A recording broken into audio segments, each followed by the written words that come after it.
Et bonjour à toutes et à tous et bienvenue dans cette nouvelle émission d'Infant Live, émission qui vous est proposée par la Haute École de Santé de Genève.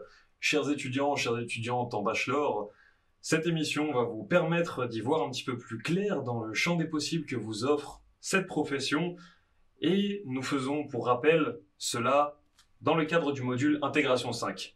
Module qui a pour objectif non seulement d'explorer la transition entre le monde de la formation et le monde du travail, mais également d'élaborer votre projet professionnel de carrière. Nous vous proposons donc ici plusieurs interviews auprès de professionnels dans le monde de la santé. Cette émission est bien évidemment à thème et aujourd'hui, nous allons traiter celui de la recherche. Pour cela, je suis en compagnie du professeur Sébastien Probst. Professeur Probst, bonjour. Enchanté, bonjour. Alors, professeur Probst, vous êtes infirmier et également professeur ordinaire en soins de plaies et cicatrisation. Puis-je peut-être, dans un premier temps, pour démarrer cette émission, vous demander de retracer votre parcours en passant par les grandes lignes? Ok, volontiers. J'ai commencé comme infirmier, j'ai fait la formation, encore l'ancienne formation, pas le bachelor, à Zurich. Après, j'ai pensé, c'est pas mal d'avoir un bachelor. Et puis, on a eu la possibilité d'aller à l'université de Bâle, de faire le bachelor en soins infirmiers. Et là, j'ai fait ça plus également le master. Après le master, j'ai travaillé 1 an dans la pratique clinique comme Advanced Practice Nurse. Et puis, j'ai pensé, j'ai pas assez de connaissances et je voulais approfondir un petit peu le sujet des soins de plaie. Et je suis allé en Angleterre pour faire le doctorat. Je suis retourné en Suisse et puis je suis allé à Zurich à l'université. Et puis, j'ai fait mon postdoc là-bas. Et puis, depuis 2016, je suis ici à Genève comme professeur, d'abord comme professeur associé et maintenant comme professeur ordinaire ici à la Haute École de Santé. De plus, je suis devenu prof titulaire à la faculté de médecine et également adjunct professor à l'université Monash à Melbourne, en Australie. Ce qui est un parcours, je dois dire, relativement dense. Est-ce que vous pourriez peut-être nous parler de ces différentes formations et notamment de celles qui vous ont été le plus utiles, si j'ose dire? Le plus utile, c'est toutes les formations. Parce que chaque fois, j'ai appris un peu de plus. Et la formation où j'avais le plus de temps pour un sujet, c'était mon doctorat. Là, j'ai fait une étude sur les expériences des patientes avec un ulcère, un cancer au sein, et ça c'est un exulcerated breast carcinoma. Et puis là, je pouvais vraiment aller méthodologiquement, me lire beaucoup sur ça et faire cette étude moi-même. Et après aussi, également défendre et écrire des articles scientifiques sur ce sujet. Très bien. Et parmi toutes ces formations, si j'ose dire, comment vous est venue, on va dire, cette envie de toujours vouloir approfondir les choses? Vous nous avez dit tout à l'heure que c'était potentiellement en lien avec le fait que vous aviez l'impression de ne pas avoir suffisamment de connaissances, mais d'où ça venait finalement? Parce qu'on se dit souvent que déjà à partir du master, on a quand même pas mal de connaissances. Vous aviez senti un manque quelque part? Oui, parce que c'était de ma pratique clinique. J'étais responsable pour un ambulatoire en soins de plaie. Et puis là, on avait des cas très, très spécifiques. Et quelquefois, je savais plus quoi faire. Je suis allé voir dans la littérature qu'est-ce que c'est décrit. Et surtout dans le champ des plaies oncologiques, il y avait presque rien. Et pour ça, j'ai décidé, alors, je veux changer quelque chose pour le bien, pour les patients et pour faire une étude, j'ai pensé alors je vais plus loin, j'ai fait mon doctorat. Et le doctorat, à la fin, m'a apporté beaucoup parce que j'avais également la capacité d'écrire plusieurs standards. J'ai écrit le standard suisse sur les plaies oncologiques après les standards européens. Et avec ça, naturellement, j'ai appris toujours qu'on lit et avec ça, je pouvais donner quelque chose également aux patients et ça m'aidait pour mieux soigner ces patients. Donc c'est intéressant, c'est toute une curiosité en fait que vous aviez pour ce milieu.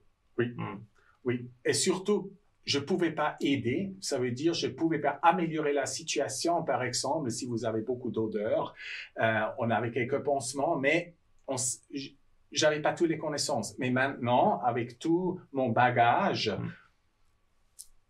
j'ai une approche différente aux patients. C'est clair. Et puis, je me demandais aussi, qu'est-ce qui fait que vous avez cet intérêt pour les plaies et la cicatrisation? Parce qu'on sait, par exemple, auprès des étudiants, que par moment, certains vont plutôt être attirés, je ne sais pas, par la psychiatrie, d'autres par tout ce qui est la clinique, d'autres plutôt plaies et cicatrisation. Qu'est-ce qui vous a fait que vous avez plutôt choisi cette voie-là? Ça, c'était déjà pendant ma formation initiale comme infirmier. Ça m'a intéressé. J'ai travaillé dans une unité de chirurgie. On avait quelques plaies. Ça guérissait pas, ça puait. On avait les premiers pansements comme l'hydrofibre, alors l'Aquacel. Et puis, faire ces pansements, la technique, ça me plaisait. plaisait. Et puis, oui, après, ça a avancé, et puis je suis devenu un spécialiste dans ce champ. Et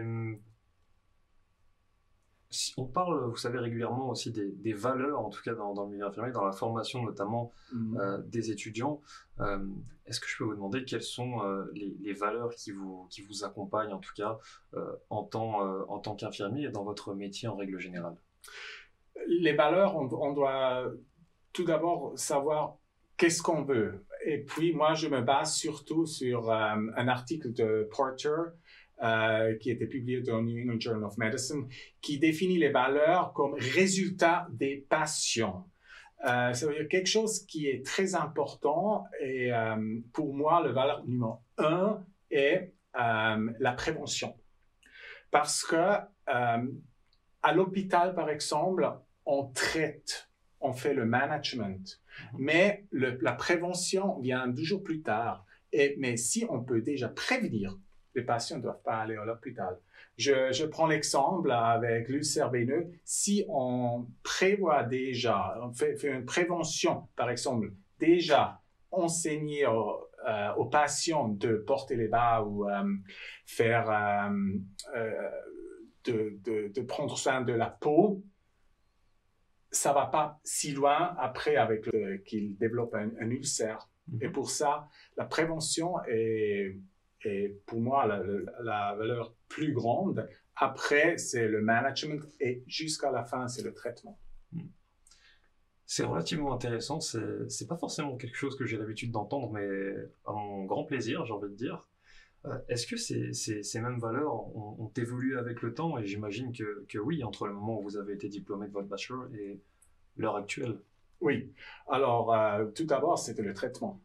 C'était ça qui m'intéressait. Alors, là, il y a la plaie, je peux faire quelque chose. C'est beaucoup plus complexe, la prévention. Parce que là, on doit vraiment connaître toute l'étiologie et surtout, qu'est-ce que c'est décrit dans la littérature? Quels sont les nouveaux ou les standards actuels pour prévenir une plaie, par exemple? Et est-ce que vous pourriez peut-être nous donner votre définition de la recherche, étant donné que c'est le sujet que j'aimerais maintenant aborder avec vous? La recherche, on doit d'abord voir, est-ce que distinguer, est-ce que c'est la recherche appliquée qu'on fait ici à la Haute École de Santé, ou la recherche initiale ou fondamentale, où on va créer une théorie, par exemple. Mm-hmm. Alors, la recherche appliquée est, on a un problème clinique, mm-hmm.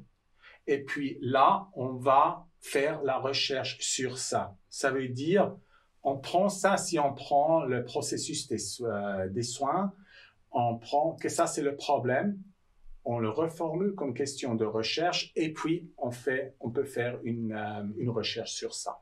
Mm-hmm.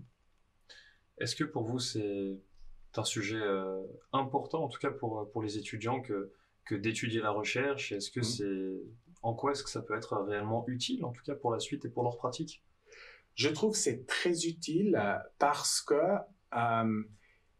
on veut proposer aux patients un traitement adapté pour un problème.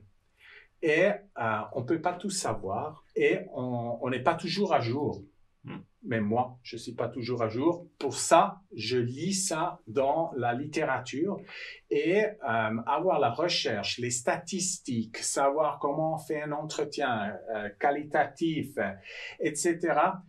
Ça peut m'aider mieux comprendre qu'est-ce que c'est écrit là et après, dans la publication qu'ils lisent, dans l'article scientifique. Et puis après, c'est à eux de prendre ça pour mettre dans la pratique clinique, dans leur contexte. Mm-hmm.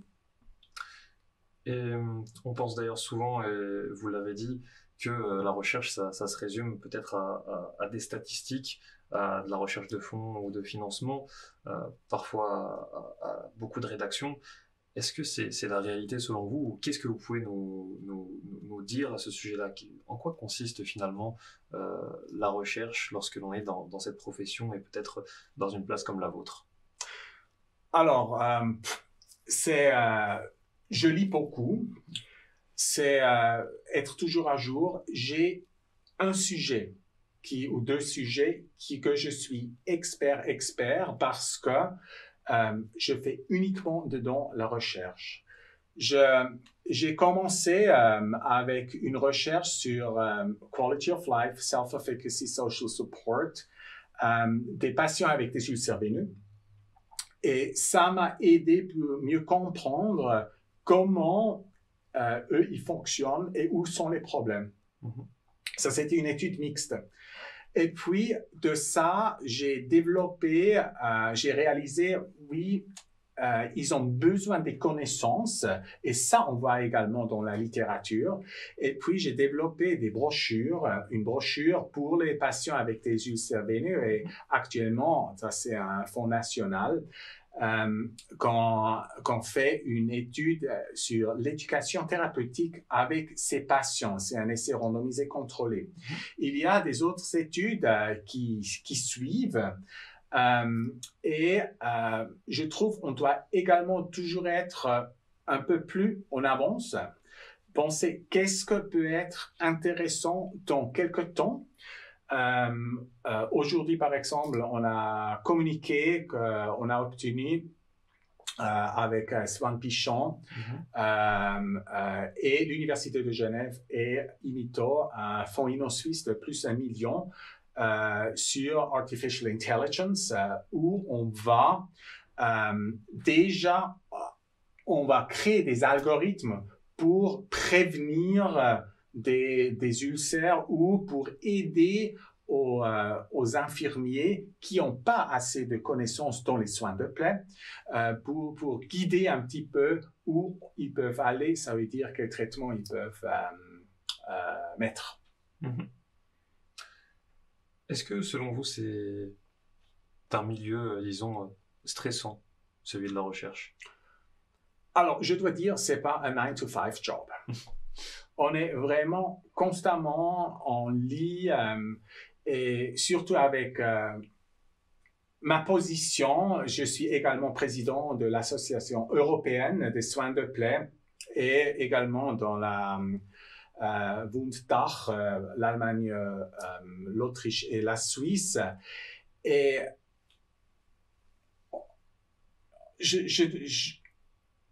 c'est presque 24 sur 24, mais je trouve beaucoup de temps également pour moi-même, pour faire du sport et prendre de temps pour voyager, etc. Mais c'est le plaisir va également avec le travail. Je peux pas dire je prends 4 semaines de vacances et puis je pars. Là, c'est constamment où j'écris encore un chapitre, où c'est encore ça. Et puis je prends mon temps pour moi-même, mais c'est comme j'ai dit, c'est pas un 9 to 5 job.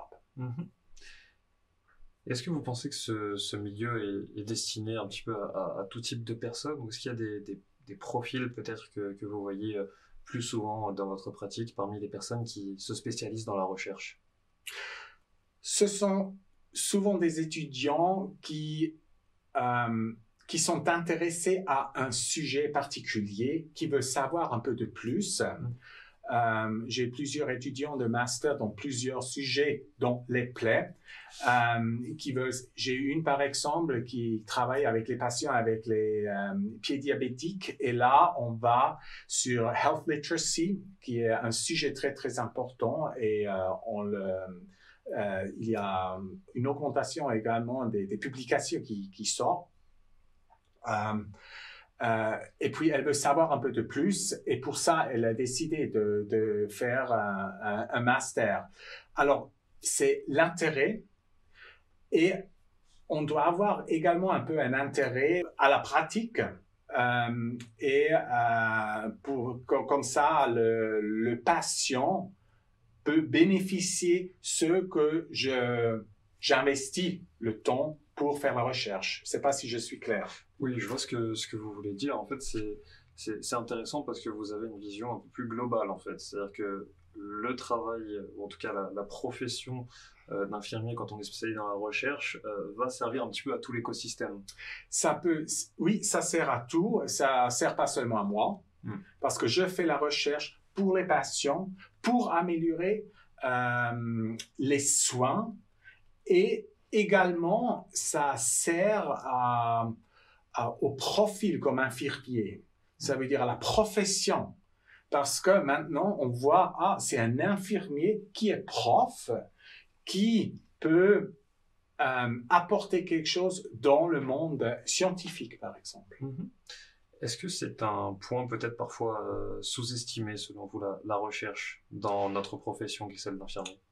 C'est souvent mis à côté. Parce que c'est la recherche dans les soins infirmiers, ça c'est une très jeune discipline. Quand on pense en Suisse, en 2000, il y avait le premier cours bachelor à l'université de Bâle. Alors, c'est 22 ans. Et puis maintenant, on a déjà plusieurs professeurs dans les soins infirmiers. Alors, ça prend lentement. On a maintenant beaucoup plus qui font également le master. En Suisse romande, heureusement, on a changé tout de suite sur le bachelor. En Suisse alémanique, on a encore la formation traditionnelle plus le bachelor. Alors, on a encore les deux. C'est un peu dommage, mais on va vraiment sur une académisation des soins des infirmiers. Et comment dire, le milieu de la recherche est parfois un peu diabolisé. Qu'est-ce que vous pourriez peut-être dire aux étudiants pour peut-être sortir de cette vision-là, ou du moins pour qu'ils puissent, on va dire, comprendre quelle est l'importance de ce domaine? Alors, tout d'abord, je vois souvent que les étudiants ont un peu des problèmes pour lire des articles. Naturellement, je dois avoir les bases qu'ils apprennent dans les différents cours. Qu'est-ce que c'est une recherche? Quel type de recherche? Quel design? Ça, on doit avoir un petit peu un bagage. C'est comme apprendre une autre langue, comme moi, comme Suisse allemand, le français. Et quand j'apprends cette langue, après, je suis capable de lire les articles. Naturellement, tous ces articles sont en anglais, c'est une deuxième langue. Par contre, les termes sont toujours les mêmes, ou presque toujours les mêmes. Et puis, je me souviens encore, le premier article, c'était 3 pages. Ça m'a pris 3 heures pour lire cet article. Et puis, j'ai pensé avec mon dictionnaire, et puis après. Le deuxième article, déjà moins. Et maintenant, on lit l'article comme ça. Et j'encourage toujours les étudiants pour dire maintenant, alors, je sais, c'est difficile de lire le premier article. Mais vous voyez, le deuxième, troisième, quatrième, ça va beaucoup plus vite. Et après, vous comprenez également mieux. Et puis, vous pouvez plus facilement faire une synthèse, par exemple, de ça. Et après, avec cette synthèse, il peut prendre ces informations pour mettre après dans la pratique clinique. Et là, il voit aussi la nécessité de la recherche et qu'est-ce que ça peut apporter. Pas seulement écrire un travail de bachelor, par exemple. Et est-ce que vous voyez une utilité aussi dans ce milieu à aller vers le master et vers le doctorat, ou du moins est-ce que votre vision a changé entre les deux, entre ces deux moments-là, entre le master et le doctorat? Et quel type de vision ça? Je dirais vis-à-vis de la recherche en général, c'est-à-dire qu'en master, on a vu, vous aviez peut-être une vision XY, et puis elle est devenue peut-être Z une fois que vous avez fait votre doctorat, voire même que vous l'avez terminé. Oui, alors avec le master, j'étais comme un plongeur.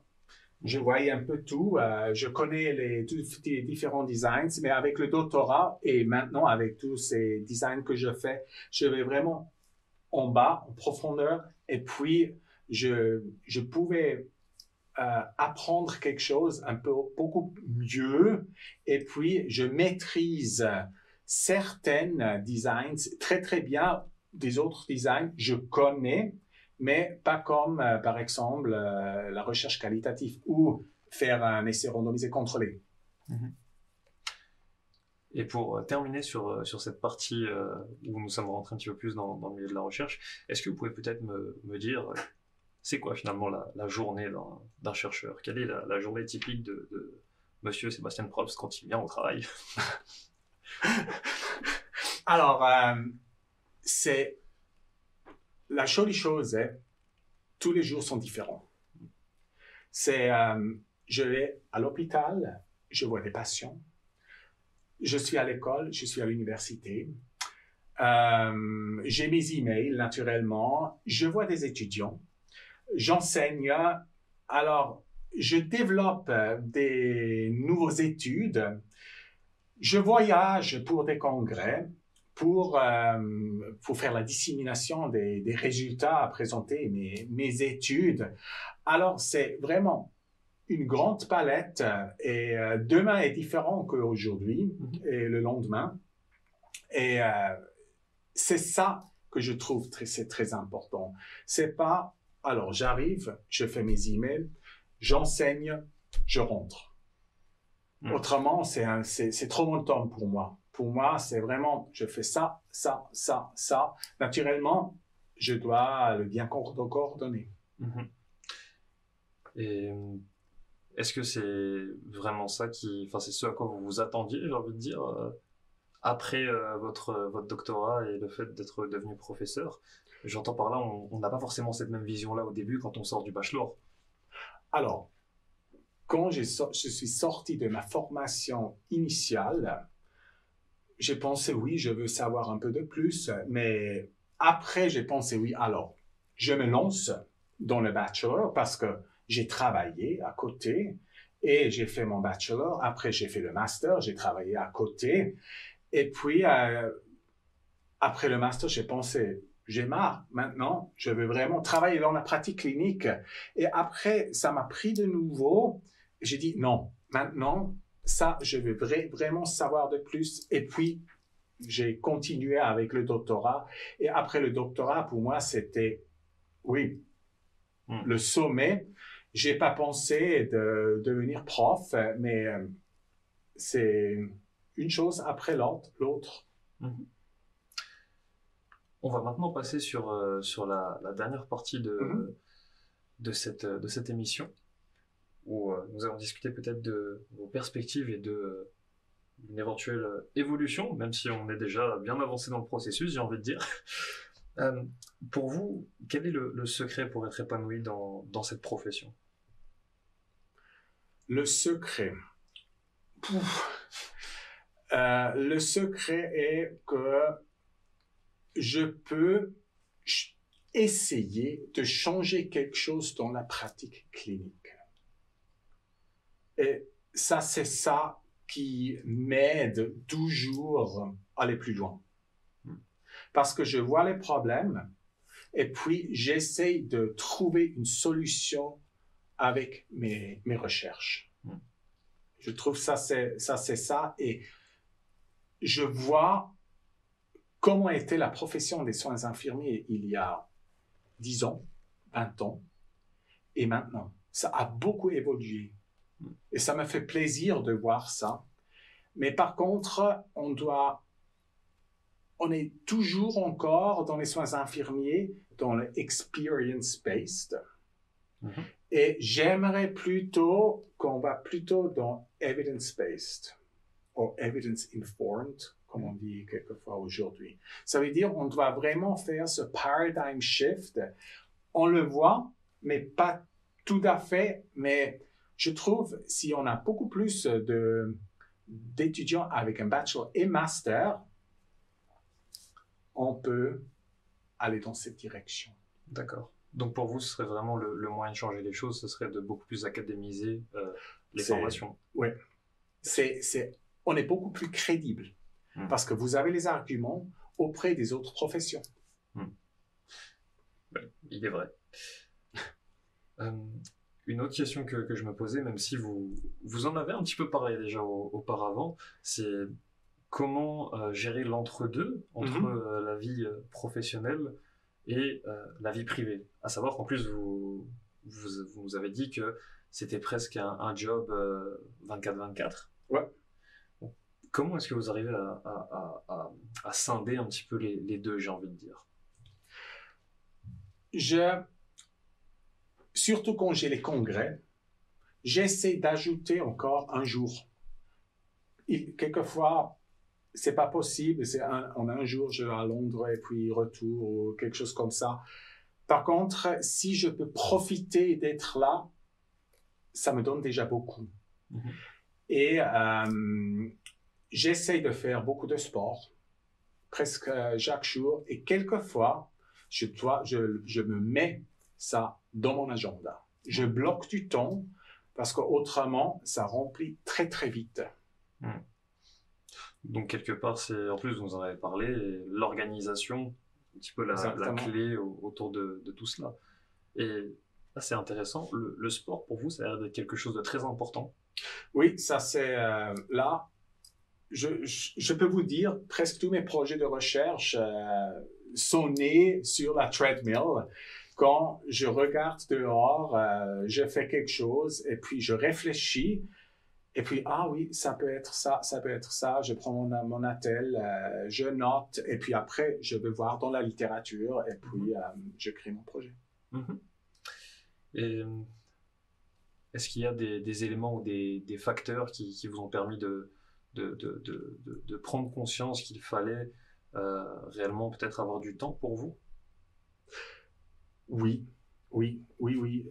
Surtout quand il y a certaines périodes de l'année que tout le monde veut avoir quelque chose comme fin d'année ou vers le fin du semestre. Maintenant, je veux encore la soutenance pour le travail de bachelor, pour le master, doctorat, etc. Là, c'est très, très condensé. Je sais ça.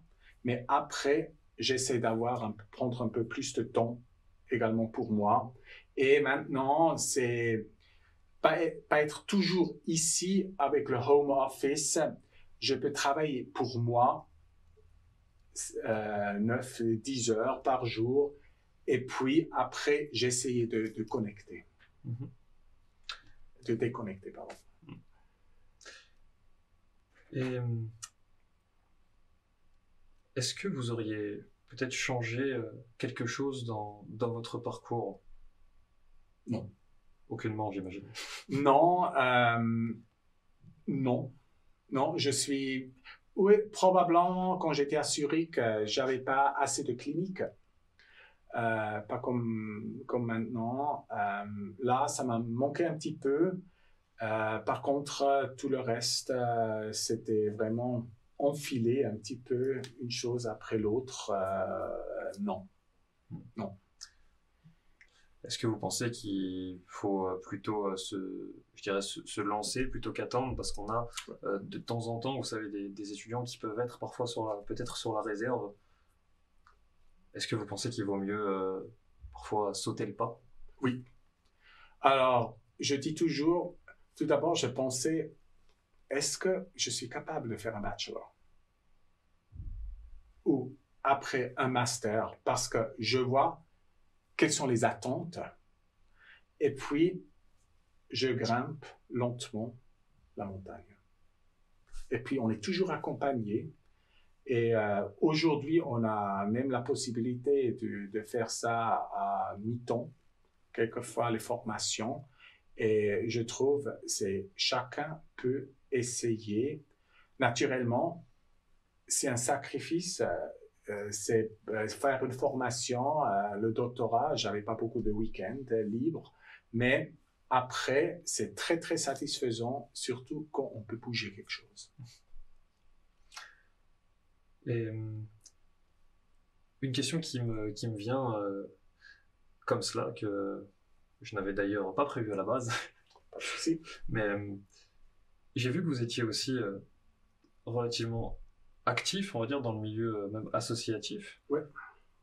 C'est quelque chose d'important pour vous que d'être engagé dans différentes, dans nos différents, comment dire, Association. loisirs ou dans différentes associations, même peut-être au niveau politique, que sais-je?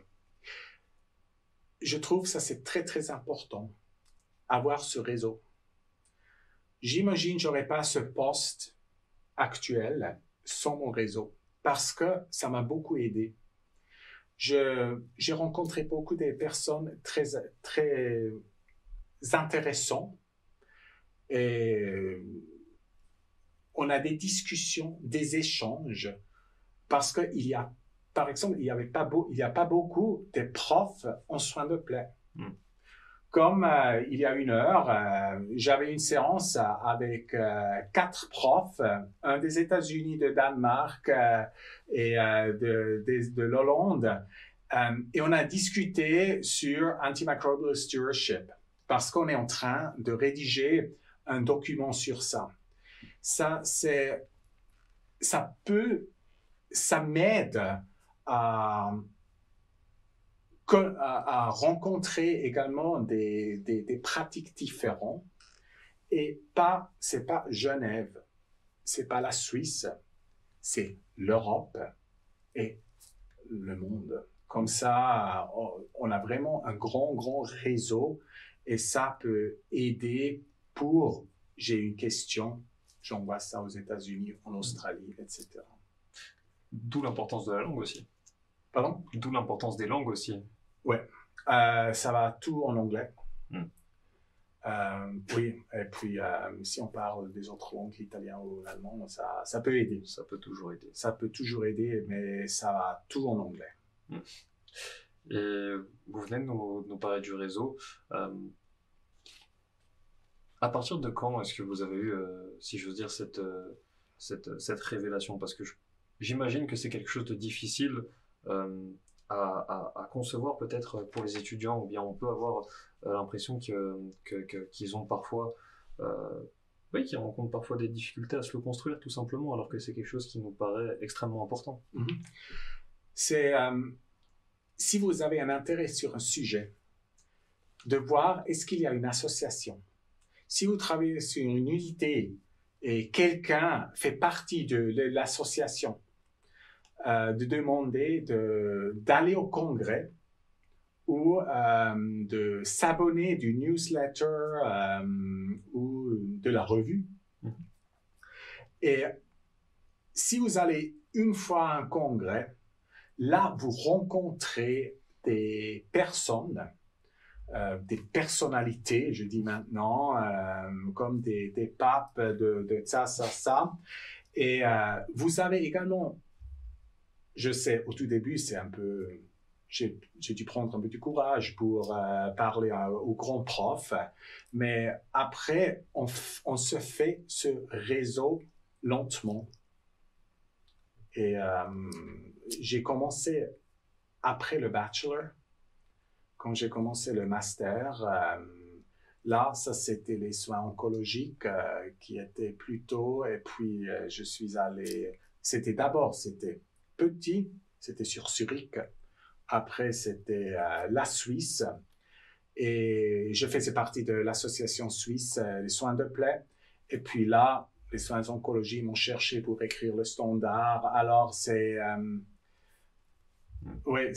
lentement on construit ce réseau et je trouve c'est important comme bachelor, après, quand vous allez dans la pratique, de se spécialiser sur une thématique et puis après de construire de ça. Je dis maintenant oncologie ou soins de plaie et après, là, il y a l'association soins de oncologie par exemple, devenir membre et puis aller au congrès.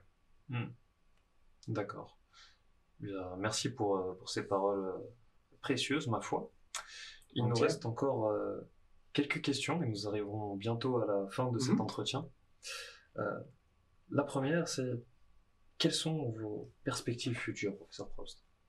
Mes perspectives futures sont surtout développer encore plus de projets, finir mes projets. Ce projet, comme j'ai dit, de Artificial Intelligence, ça m'intéresse beaucoup. Aller encore un peu plus loin et montrer à la pratique clinique qu'est-ce que tout ce que j'ai construit, ou tout ce que j'ai élaboré pour améliorer les soins. Et enfin, quels sont vos moteurs au quotidien? Les moteurs, c'est je travaille avec un team excellent, superbe.